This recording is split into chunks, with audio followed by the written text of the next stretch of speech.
Welcome to Khula, the new business empowerment show that is hopefully coming to your channel very soon. On this show, we're going to give entrepreneurs who are watching the very best in terms of advice, guests, and empowerment tools that they can scale up and become the captains of industry of tomorrow. The show will not only crisscross the different terrains of business, but it will humanize the entities and their owners. They'll be sharing with us both their highs and their incredible lows. And of course, being an entrepreneur is not easy, but that is why we hope that you will partner with us. Take a look at the interview that we did with the CEO of the Gauteng Enterprise Propeller, Leah Manenje. Leah, welcome to the show. Thanks for having me, pal. Awesome. So I think maybe just right off the bat, one of the questions that I usually have as an entrepreneur myself is, what do you think is one of the greatest challenges that female entrepreneurs face? I'm going to sound a bit controversial because I really believe that we undersell women. Okay. And we always want to give create a perception that they're not really doing as well as they should be. Okay. I think they have just made sacrifices around business because, as a woman, you need to make choices. Are you going to be pursuing a career? Are you going to be pursuing a business? Yes. Or are you going to be pursuing being a mother or, a homekeeper and so on? So it's because of the choices that women make that determines whether or not they're going to really do exceedingly well. So I don't necessarily think it's challenges per se. I think it's about making the right choices and creating the right balance as a woman, whether you are in business or whether you are a career woman. Yeah. And speaking of balance, what is the right balance exactly? Because some people would say 50% business, 50% of your time goes to home. Is that accurate? Not necessarily. Okay. I don't think there's a right formula to a balance.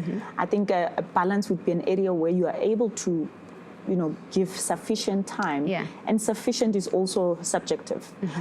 It could be that you want to be involved with, doing homework and cooking and, creating a home, or you want your employees to also have, stable salaries and so on. Yeah. You want your business to be profitable. So the balance is about getting to a place where you have structured your life such that you are able to see your kids and they understand that this is the time that you're making, you're sacrificing to your business, because it's always about the choice. Yes. With every choice, there's something that you're compromising in the process.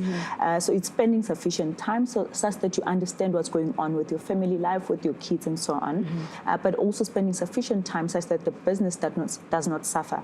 I don't think it's really about competition between men and women, and I always never encourage us to be at the place where we want to say 50-50 between men and women, or there should not be a competition. Everybody has a role that they need to play. Everybody has a purpose that must be served, and it's not determined by whether or not you're a woman, because there's women that are doing exceedingly well, and it's because of the choices that they made. There's men who are not doing well, and it's simply about choices. So true. So you spoke about 50-50, and the first thing that comes to my mind is, do you think that there is so much pressure more on women than there is on men in terms of succeeding, and maybe also putting on a facade, right?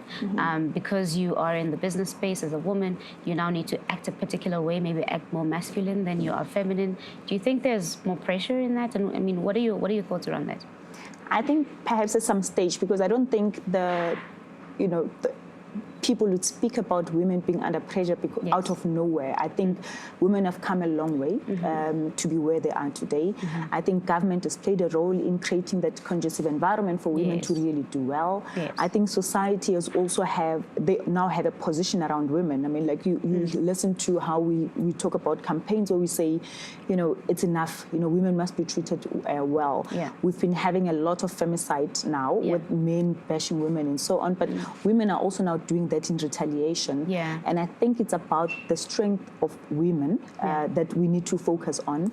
I think it's about, I don't necessarily think women should change and act like men for them to be respected, because I think society is now accepting the fact that you can be soft, but you can still be accessible, but still be femme and be feminine at the same time. So I think it's about time that we don't want to lose ourselves as women, just to satisfy anybody else. Like I said at the beginning, it's about choices that women make, and about the groups that we surround ourselves with that will determine whether we really make it or not. You spoke about government and how government supports or is trying to support women in terms of them being productive in the entrepreneurship space and whatever leadership position they may be in. Yeah. In entrepreneurship specifically, we have incentives where if a business, for example, is owned by 50%, 51% owned by a female, there's certain perks to that. Do you think those kind of systems and those things have been effective, or what are your thoughts? They have been effective. I mean, the recent research that we did around who's running businesses, we've been hosting this campaign called Pitching Booster. Oh, okay. And 53% are still male-dominated. Oh. But women businesses, you now see 47% of businesses being run by women, which is a big shift. At some point, I think it was a 70-30, where 70% were male-owned businesses against the 30%. And I think it's, that whole landscape is changing.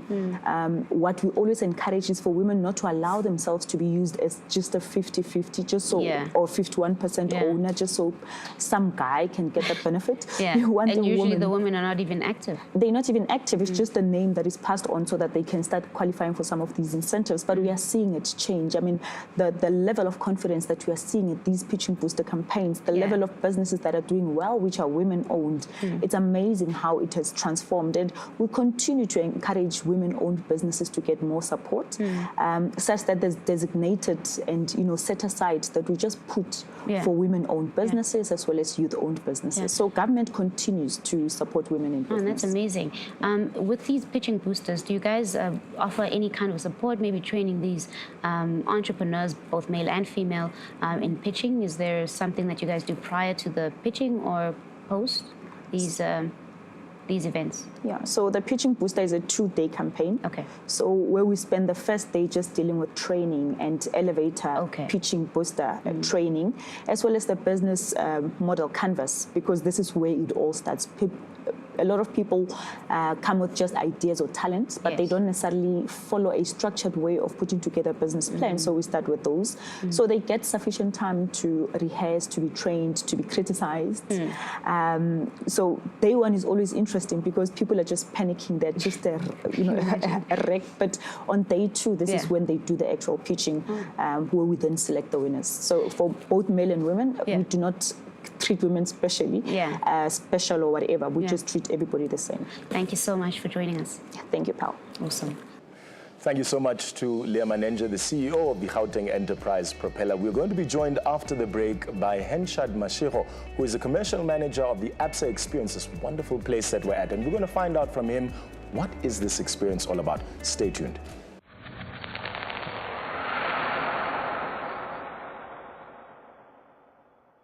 Our function as GEP includes the revitalization of Gauteng's township economy, increased participation of SMMEs in mainstream economy, and contribute to the growth and development of ecosystem centers. 1. You must be a South African citizen. 2. Your business must be in Gauteng. 3. You must be the owner and operator of the business. 4. And the business should be black majority owned of at least 51%.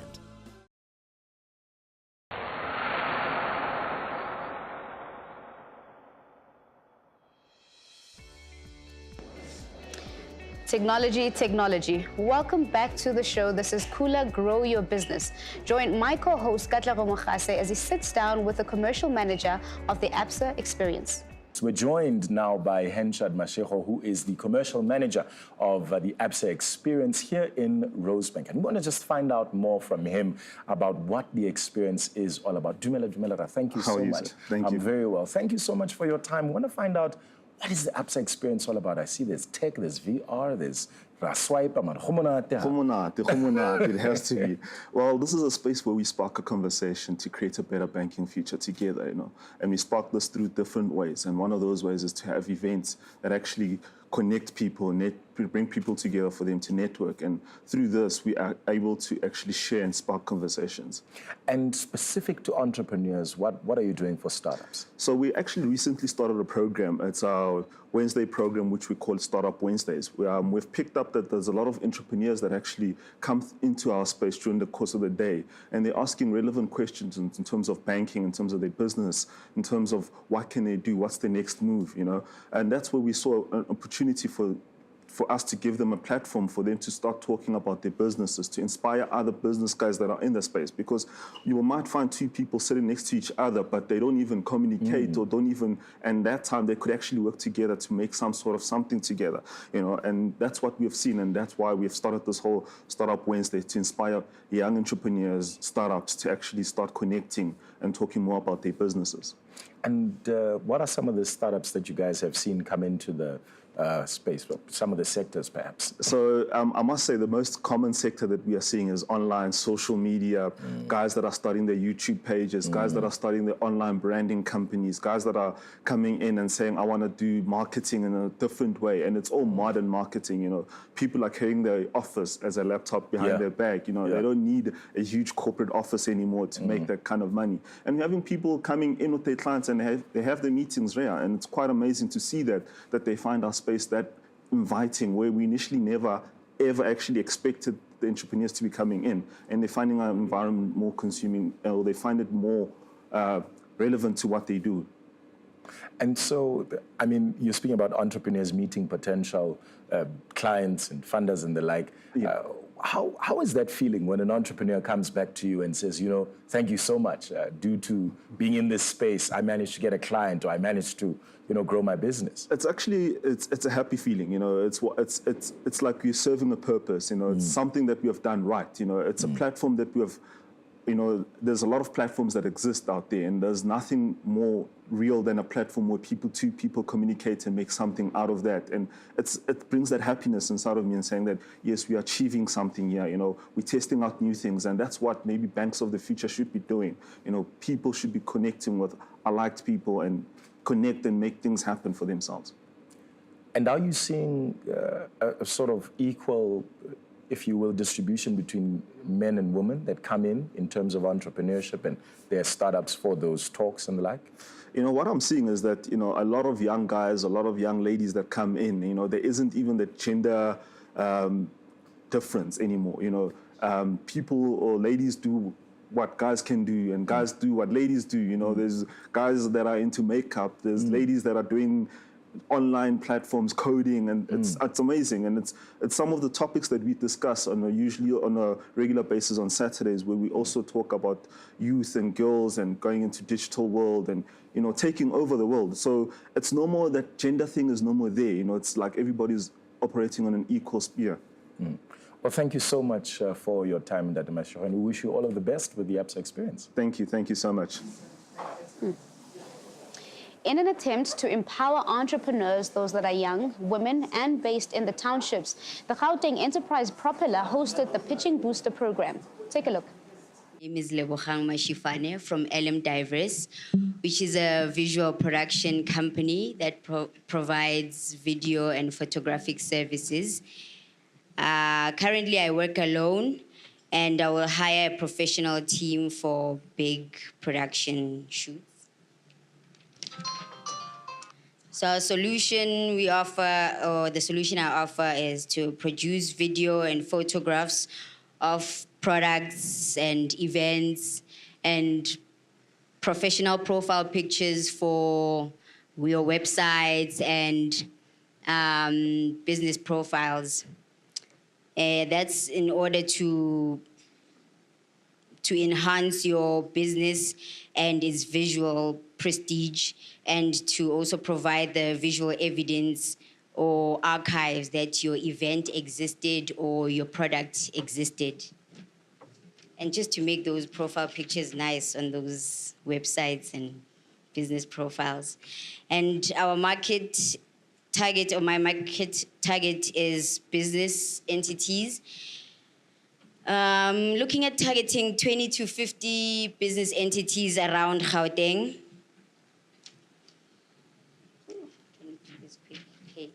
What I really need is about it's 7 million for more advanced equipment and to produce even better quality footage.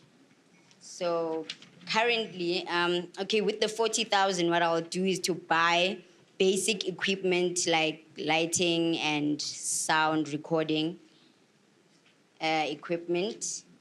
And online, you can find LM Diverse on Facebook and Instagram. It's LM Diverse. And currently, what I'm making is about 25,000 a year. And that also includes costs of printing and transport mostly. So, well, since I'm the one who's working alone, I don't really pay myself for now.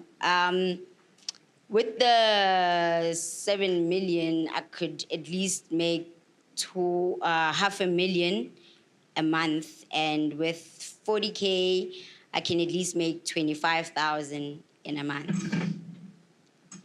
Yeah, thank you. Judges. And these numbers seems a bit unrealistic to me. Can you please explain to me how you got to them? Right. So with the 40K, let me start there, is that I would buy lighting and sound recording. Then with that, I can definitely be more confident to approach businesses and say, hey, look, I see that you need this kind of service to make your business profile pictures better. So on like a website, on that page that says team or our team and stuff like that, then those images, I can obviously take better pictures, maybe compared to what they currently have.